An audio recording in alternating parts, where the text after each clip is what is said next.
So I'm just going to open with this image, which is basically my favorite image at the moment because it really, really sums up my mental state.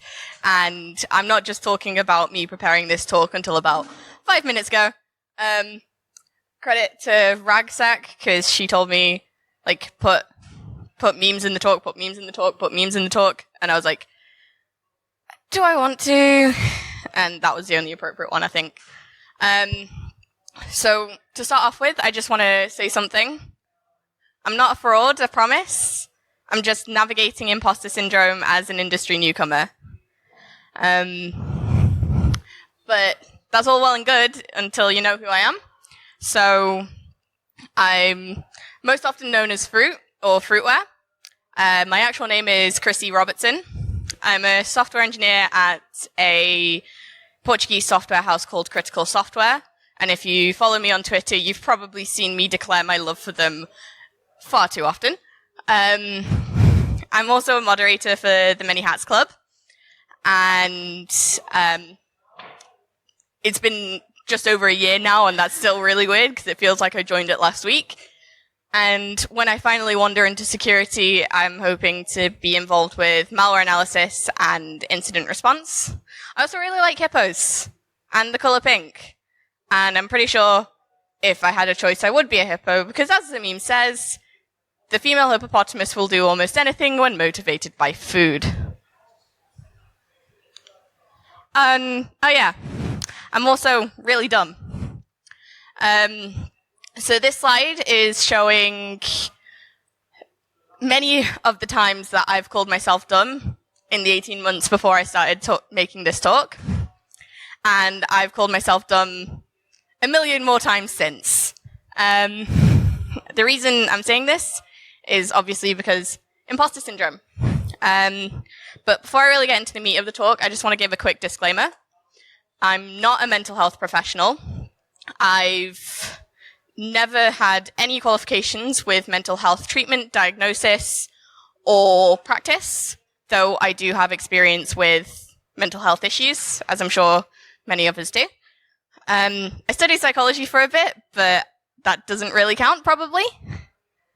And like any suggestion with mental health, what works for me might not work for you. What works for you might not work for the person sitting next to you. And what works for the person sitting next to you might not work for me. And as I said, I'm not a mental health professional. And this isn't really a technical talk. I'm really sorry. It's basically psychology. I'm not that sorry. So, hands up if any of you guys have ever felt like any of these statements on the screen. Me too. So these are a lot of statements that have been linked with the idea of imposter syndrome. And it's something that I wanted to kind of gauge and be a bit interactive, especially once I realized I was after lunch. And I also wanted to share this tweet that I saw a couple of weeks ago on Facebook that says, Meta imposter syndrome. When you know a lot of people have imposter syndrome, but you've witnessed how competent they are. They're not like you, the real imposter. And the reason I wanted to share that is because, especially last year, there was a lot of people talking about imposter syndrome on Twitter. And the two very significant examples that stuck out to me were Stuart Peck, who is one of the owners of the Many Hats Club, and Hacker Fantastic, who runs My Hacker House. And these two people are very prominent, they're very established, they're very well deserving of the positions that they're in. And while it's very important that people in those positions are talking about how they have imposter syndrome, it kind of makes people in my position, where I've not even started my security career yet, to kind of think, what chance do I have? But I think the important question is, what is imposter syndrome? So it's known by a lot of things. Imposter syndrome seems to be the more common one these days. But it's also known as the imposter phenomenon, imposterism, fraud syndrome, and the imposter experience. Its easiest definition is feeling like a fraud, feeling like you're going to be found out any second now. But the official definition is that it's a psychological pattern in which an individual doubts the accomplishments and has a persistent internalized fear of being exposed as a fraud. Essentially, imposter syndrome is being convinced that you're a fraud and that you don't deserve what you've achieved, and that anything you have achieved is either the result of luck or deception, or sometimes both. The concept was originally coined in 1978 by Dr. Pauline R. Clance and Dr. Suzanne A. Imes. And early research focused on a prevalence in high-achieving women, but but more recently it's been found that there's no real gender bias, but that there is essentially a reaction to stimuli and events. It's not considered a mental disorder, but an experience, because it's not listed within the DSM and the ICD, which are two diagnostic manuals used for psychological disorders. And it may be accompanied by anxiety and depression. It has a comorbidity. Basically, they're best friends, and they run down the street skipping hands. It's estimated that about 70% of individuals will experience imposter syndrome at least once in their lives. And it can often be a result of a new setting, such as an academic setting, a professional setting, something like this. And it's really not uncommon for students. And the feelings of guilt involved with imposter syndrome feed a fear of success. There's a few common ideas and statements in individuals experiencing imposter syndrome. So some people with imposter syndrome may write off their success as a result of the good education they were able to receive.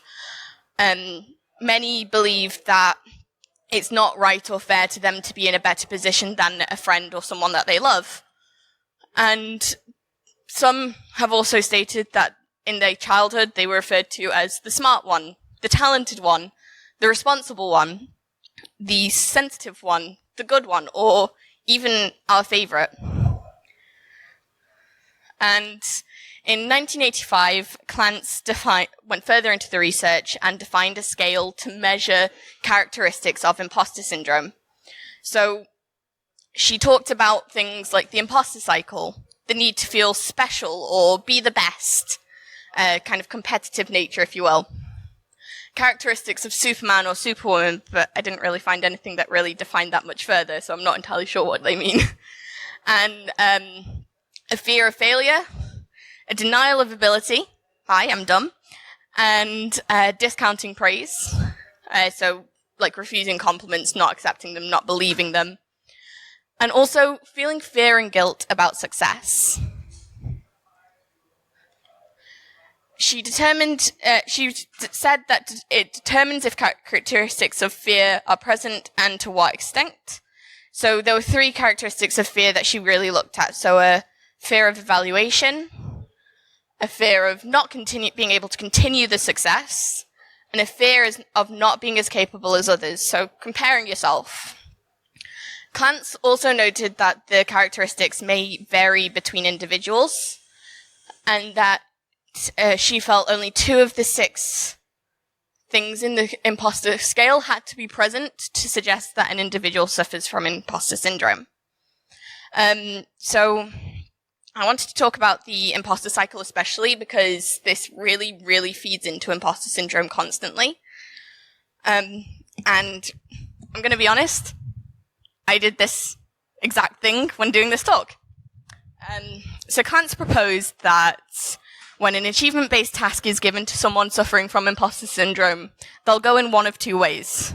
They'll either over-prepare, in which case, when they succeed, they'll write it off as a result of hard work, and as such, it'll have no effect on the individual's personal perception of success, and they'll discount positive feedback, or they'll procrastinate, and then towards the deadline, they'll make a frantic effort to complete the job, and they'll have a brief period of accomplishment and feeling of relief before they start writing it off as luck. And then again, there's no effect on the individual's perception of personal success, and any positive feedback is discounted.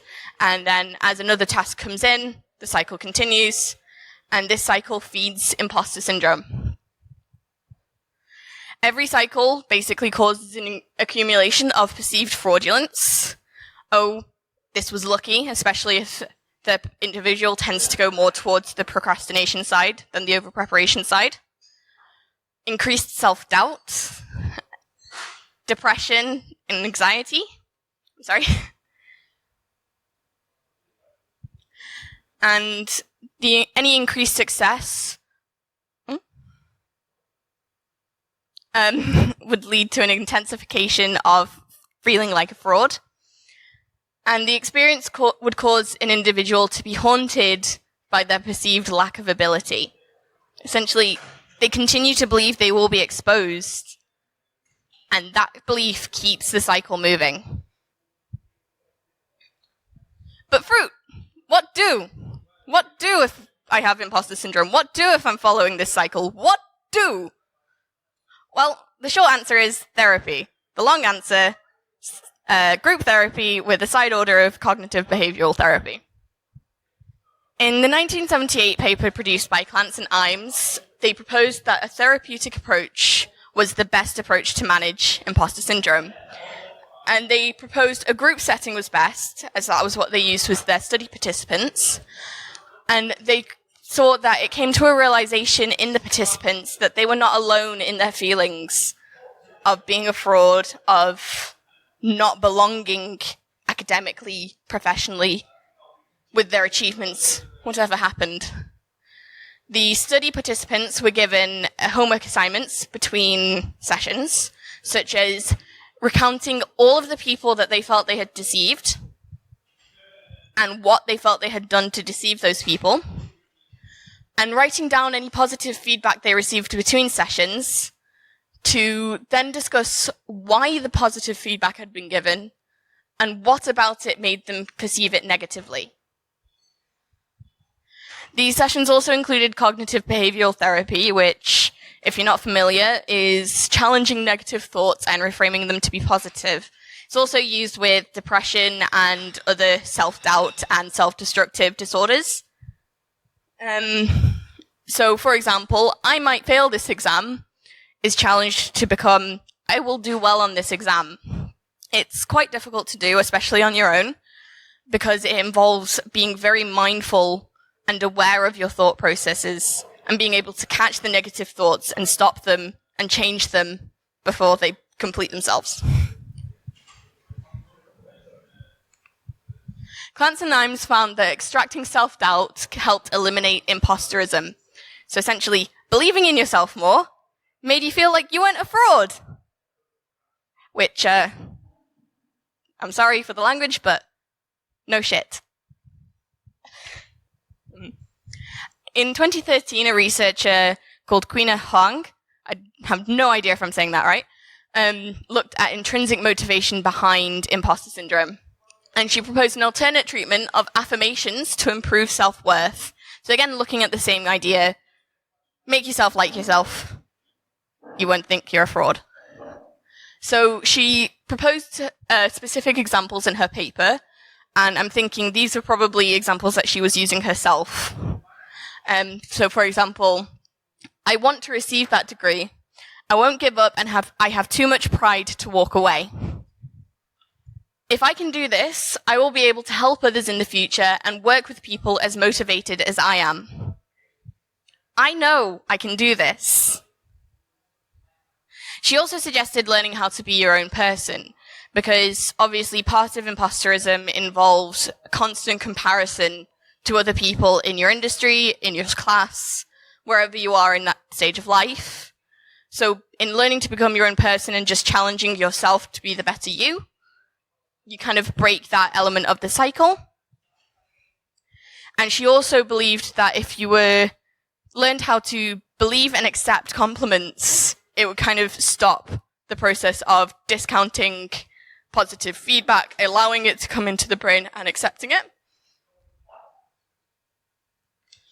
And I think it's all well and good talking about the clinical research, but I think it's time for my story. So I was a high-achieving student in high school. My GCSEs, I got 13 A star to C, which is very good. For example, my teacher for French predicted me for an A. My dad told me I wouldn't get an A.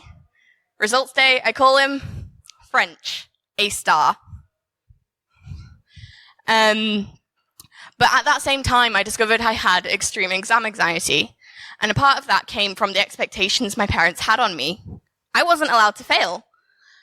I went on to college, and I tried to kind of split between A-levels and BTEC, which allowed me to kind of do some coursework, do some exams, but not all exams, and completely destroy myself. The college pressured me into doing just exams and just A-levels with the phrasing, "But your grades are so good, you should be on A-levels." Yeah, but I'm trying not to die. As a result, at the end of my first year of A-levels, they didn't go as well as I wanted them to. I passed everything, some of them by the skin of my teeth, and it was not great. And I wasn't going to be able to get the grades I wanted to go to university, or the universities I wanted. So I moved to a BTEC, and nearly failed.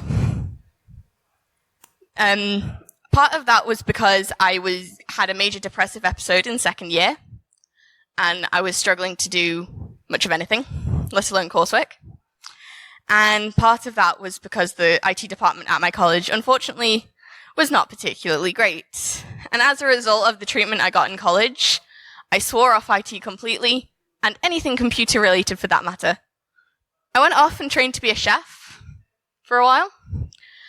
And I had a trial at a Michelin restaurant in Chester. And very quickly, the same thing that caused me problems with exams caused me problems there too. Except it evolved into performance anxiety. Basically, I got one thing wrong, barely wrong, and immediately had a panic attack. Which, not great in a kitchen, not particularly safe. So I realized this isn't going to be safe, and I sat myself down and I said, what do I find interesting? Ransomware. Quite literally, that was the only thing I thought, ransomware. And so I wanted to IT support to kind of get a basis back into IT again. And in that time, I was studying security. I made friends with people in security. I went to conferences. I joined the Many Hats Club. I became a moderator at the Many Hats Club. And now I'm a software engineer. Somehow. I don't know how. I can't code. But okay. But that's imposter syndrome still. Telling me I can't code. Somehow I'm a software engineer. And it's hard. But one thing that I found helped me with imposter syndrome is when someone gives me a compliment towards my work, or towards a talk, or towards something, anything. So I smile, I say thank you, and I nod. And the nodding is probably the most important part, because nodding subconsciously makes your brain agree with whatever you're nodding to. So by nodding over time, your brain starts to think, yes, this is true. So that's the hope anyway. We have yet to see if that's going to work. So these are some of the sources I used. So the two of the papers I looked at, the 1978 one by Clance and Imes, and the 2013 one by Huang. And also I used Wikipedia fairly extensively because despite what my school told me, Wikipedia is a really good resource. And I wanted to just kind of close it up a bit on this quote I found from Maisie Williams when she gave a talk at TEDx Manchester that says, "Trust that you are good enough. If there's one thing that I've learned, it's that there truly is a place for everyone." Thank you.